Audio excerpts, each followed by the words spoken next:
Chris, I just want them to friend me up. I mean, I like friends, you know, it's people that make me so happy. It's right there. I don't understand why people aren't doing it.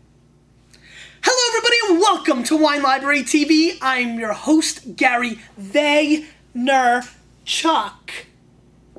And this is The Thunder Show, a.k.a. WLTV. I mean, it's a W and it's an L. It's awesome. 3 wines, very different. We're going to go mixed bagged on you today. Very, very different wines. There is a very strong chance, let me throw it out there, that 90% of you have not had any of the 3, and probably 99% of you have not had 2 of the style of wines that we have here today. So I'm extremely enthusiastic about this. I love coming to the round red table and bringing in thunder and teaching you a little bit about wine, trying things, you know, good or bad, so you don't have to. So before I get into that, you know, we've been on this journey now a long time. We're 18 months in. We're tight now, you know. 18 months, right around the time where I used to break up with most girls. What I'm really, really interested in is a little bit of help. I know I ask a fair amount. I do different things. A lot of you say I'm whining, trying to bring out lurkers. Lurkers. I'm always on you. The Vaniac wristband thing, everybody's breaking my heart. I mean, I sent out 4,000 of them. I got like 9 pictures. Please. But I'm going to ask for a little bit of help. If you are an iTunes viewer, please go back to the iTunes page and review the show. I've noticed a lot of junky shows, not as good as WLTV, have more reviews, more 5 stars than GV WLTV. So please hook it up. Wines, because that's what we do. We're going to start with this. Now this is the Asceri 2005 Arneis.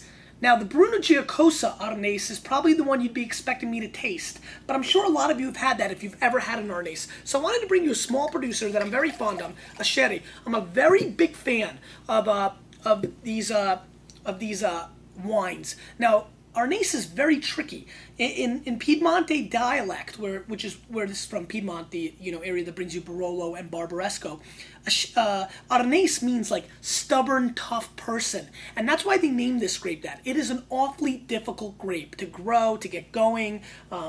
It's just an awfully tough grape, but when done right and done perfectly, and again, this is $16 US, you get a tremendous value for your buck. Probably the most interesting white wine from Italy to go with seafood out there. This is a very under-the-radar grape varietal, but Bruno Giacosa definitely is the one that most people know and has given it some credit. So I'm excited to try this wine. It's got some nice color. I've not had the 05. I was a huge fan of the 02. That's a little while ago, a little old school. You know, back then a lot of things were going. Shaq was still good. I mean, there's a lot of things that went on back then. So very refreshing on the nose, aromatically not too challenging. I almost get like steam clammers, like steamers with a little bit of butter coming through on the nose. So that's interesting because I really don't get a lot of butter usually in these wines. It's got a little bit of pineapple going on, a little citrus action. A little zesty, but not too crazy. A little perfumey, which is kind of interesting. Let's give it a whirl.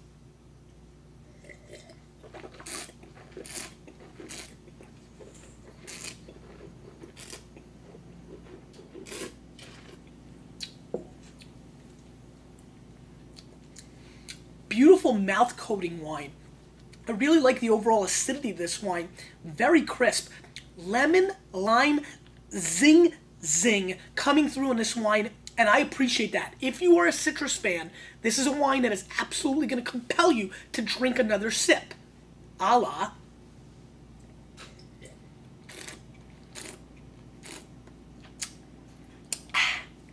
see, I do swallow wine once in a while. Very nice. I do get a seashell aspect on this wine, a little bit of wet rock coming through on the hizzy and on the palate. But overall, this is a citrus explosion. I get a little bit of a wheat, kind of barley, grape nuts action. I really, on my palate, ironically, it does taste like a bunch of lemons and limes squeezed into a big bowl and like a half a cup of grape nut cereal in there. Mix it up, drink it. That's what this wine tastes like, and I like that taste. I'm going to go 89 points on this wine, 89 plus. Again, doesn't have the oomph factor to go 90 on me, but for a $16 bottle of wine, maybe a pass, maybe a buy. I mean, I hate the 89-90 thing.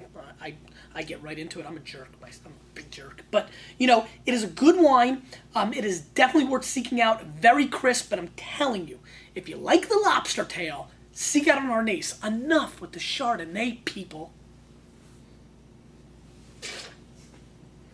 Let's move on. But before we do, a little belated happy birthday shout out. Because you know I'm Casey Kaysen. Diego de la Peña. Happy birthday, my friend. Happy birthday. Did I mention I like to get friended up? Right up here. Friend me up. It's fun. All right. Getting a little silly today. I'm sorry. I know it's a wine show. You didn't come here to have your time wasted, and that's exactly what I'm doing, so I apologize. Let's get a little serious now. This is the Cambiata 2004 Tannat from Monterey, California. This is a pretty expensive little wine. This is a $36 bottle of wine, unrated. Let's give it a nice rinse. And this comes from a grape that is awfully interesting. Really from the Pyrenees Mountains in southwest France is where this wine hangs out. That's where its crib is from. So you don't see a lot of it in California. As a matter of fact, this is one of the first, second, maybe within a handful of times that I'm tasting a Tannat from California. Now, I'm a huge fan of Tannat.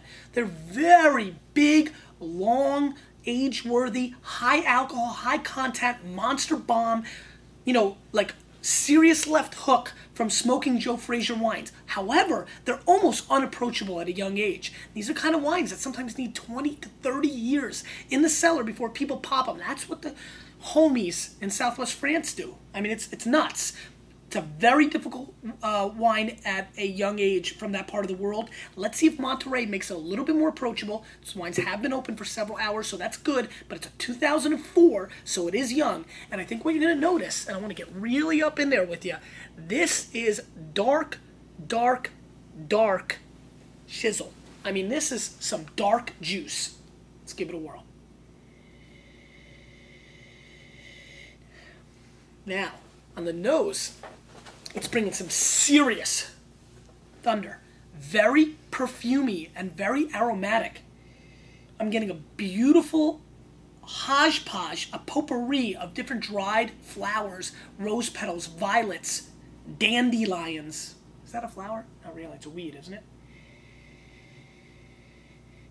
But very aromatically interesting. I get really dark, dark black cherry flavors on this nose. I also get some black raspberry on this nose, which is a flavor I tasted for the first time on episode 148. And if you're a new Vaniac, look on the right side of the sidebar in the Hall of Fame and watch episode 148 because it is a classic.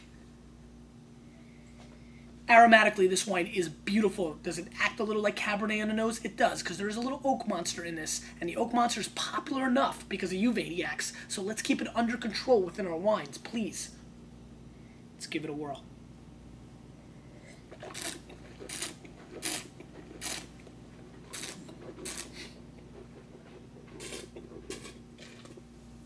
Whew.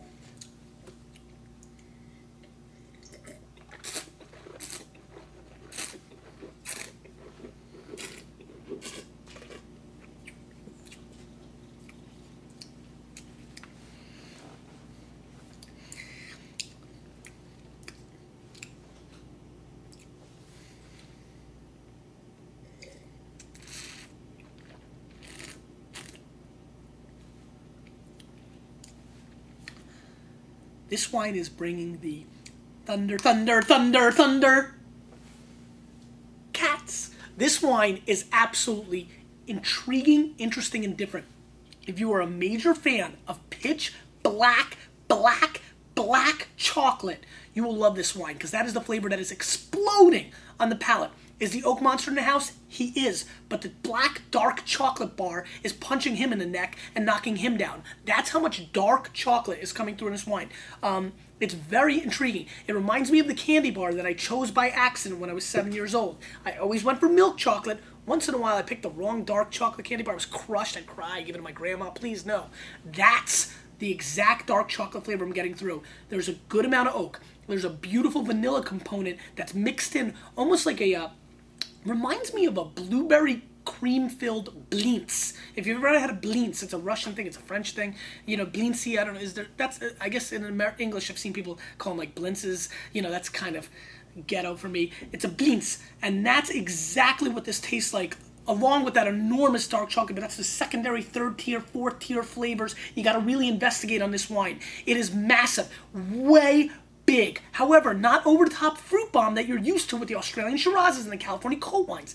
This is a different kind of deep because the tannins are so firm, so exact, and it's not a fruit explosion, it's more a dark chocolate explosion. It's totally different. If your wife or your husband is addicted to chocolate, which many are, including my Lizzie, this is the kind of wine that you want to pour them because it is so obvious and so in your face. I'm going to score this wine 91 points. I like it a whole lot. 36 bucks, it's pushing the wallet. Two $20 bills is tough, but I think it's worth it, and definitely for somebody who can afford it if you want to go for a different direction. I know people always say to me, oh, I love Brunellos, or I love this because they're even bigger than Cabs, blah, blah, blah, blah, blah. This is even bigger than Cab. This is even more tannic, more tight, more explosive. It's like a punch to the neck, but you like it. It's a good wine. It's interesting, too. Very, very different. I'm very impressed. I actually have to admit, my preconceived notions, which we hate, had this wine not coming in this strong. I just didn't think they could pull it off. And the sour tannic mid palate is so intriguing to me. This is a wine that I can see a lot of people not liking. So if you don't dig your palate getting all tight and, you know, and dealing with that acidic tannic, then you may want to steer away. Speaking of dig, I'm going to link you up below. I know I just talked about iTunes, but many of you don't use iTunes or watch iTunes. If you don't, by the way, if you need to find me, it's under Podcasts, Wine Library. But I need your help. I've realized that Jamie Oliver is kicking my ass. Jamie Oliver. He's got a video podcast, I guess, as well, or just a podcast, and he's beating me on the Dig Video Podcast board. So I need your help. I'm way down. I know. But if you ever want to help me on anything, I know you've signed up for Facebook. I know you've sent in pictures. I know you've joined the forum. You're not a lurker anymore. I am a jerk. I know. I ask for a lot. But I do put my heart out here for you guys. A lot. So in return, this one time, I won't ask for a whole lot more. But this is the one I want. This is the one I want. Please go down below here and give me a dig. You might need to sign up. You might not. I know you did the digs the other day, yesterday. I really appreciate it. This is like an overall dig, a global dig. You might have liked yesterday's episode, but do you like me overall? I need you to like me overall. Thank you. And now it's time for a little dessert wine. This is the Rosenblum 2004 Black Muscat Gallagher Reserve. $13 US, 11.5% residual sugar, and this comes from the Black Hamburg grape. And this is a 375 half bottle. And Black Muscat has more pseudonames, more names for it than Puff Daddy or P. Diddy or Diddy, whatever you call him. This wine, the Black Muscat, the grape, is known as Black Hamburg, and about 30 other different variation synonyms, all that stuff. So it is definitely a very intriguing little grape. It makes some fruity wines in France, but mainly in the U.S. It is used as a dessert wine. That's what this is. This is 11.5% residual sugar. And what you may notice is it's not super dark. It is definitely dark, but it's more towards the reddish than the black, which most dessert wines, when you get into ports and things like that are red, Banyule, which is late harvest Grenache from the Rhone region, they're very, very dark. This is not as dark. This is interesting. Oh, I need to analyze that.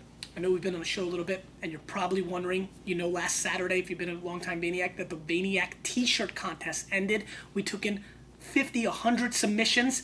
Mott, myself, the team, we're looking through them. We will give you 3 finalists by the end of the week, and tomorrow we'll give you a little sneak peek of what everybody sent in to us. A little collage action for you. A little meritage, as long as it's done in America with the percentages I know, for you tomorrow of some of the entries. You will not believe how creative the Vaniacs are. As a matter of fact, you're going to want to say, whoop, take me off the show and bring some of these people in. It's pretty tremendous stuff. Back to this. Very interesting.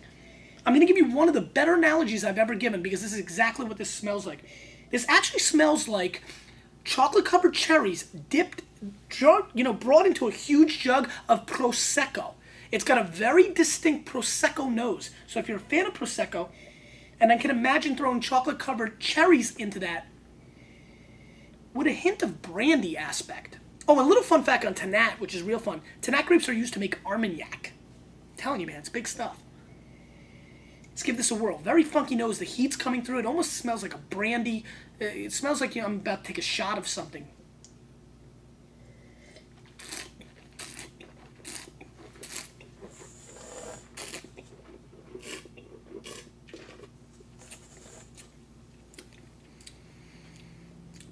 Much more intriguing and interesting on the mouthfeel.